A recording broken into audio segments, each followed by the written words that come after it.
How do you envision law enforcement integrating animal protection into safeguarding people more effectively?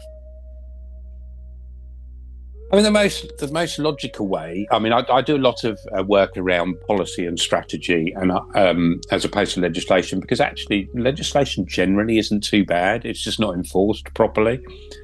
So, I mean, even with your 1960 legislation, it's adequate. I mean, the sentences aren't great, but there is some adequate. But the first thing is to make sure people are actually doing something with it. So what I tend to look at is I look at every policing policy and strategy, and I say, how could we change this?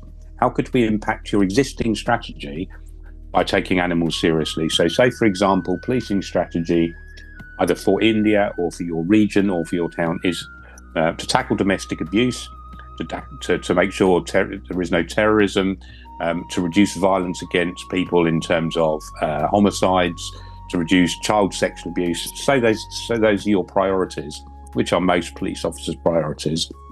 I'll go to them and I say, okay, taking animal abuse seriously will actually help you in any of these. It will help you reduce all of these existing crimes.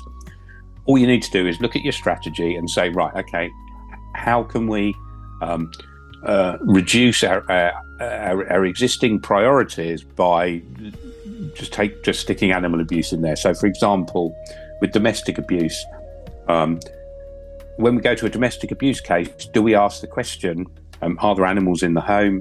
Is the perpetrator using or threatening that animal to be able to psychologically control the victim or the survivor? So we're actually asking that question. And police officers need to be able to ask that question when they go into the domestic. We have to remember what I said earlier. This is a domestic abuse crime scene. Treat it as a crime scene. There's an animal in there. Ask the questions about it.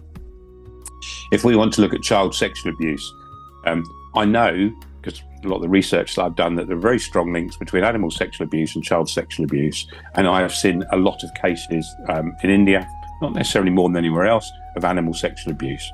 And generally, they are stray animals, farm animals. There'll be animals that the perpetrator thinks kind of they're going to get away with because no one will make a complaint. There could be all sorts of reasons why they're doing that.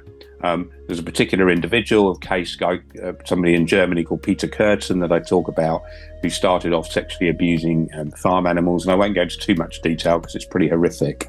But we need to ask the question within that community, is that individual community need protection from that individual? What are we going to do? I mean, it's not a funny thing. People think of animal sexual abuse as amusing sometimes or a lesser crime. It's a horrific animal welfare issue anyway, but it's also telling you something about that individual. What are you going to do with that individual in your community? It may well, so I looked at 1,000 cases of animal sexual abuse online, of child sexual abuse online, and over 70% of those included animal sexual abuse. It crosses over all the time. So if you're investigating child sexual abuse, are you looking at potential animal sexual abuse cases? If you've got a series of rapes in your community, are you looking at people who have been sexually abusing animals? Because you should be. Homicide, we've already spoken about. Terrorism, there's in a particular case in America I talk about where somebody, because of their religious beliefs or slightly warped religious beliefs, ended up stabbing the family dog. Police investigated that properly, and as a result of that, they stopped a bomb being exploded in New York City because they invested that animal abuse crime scene properly.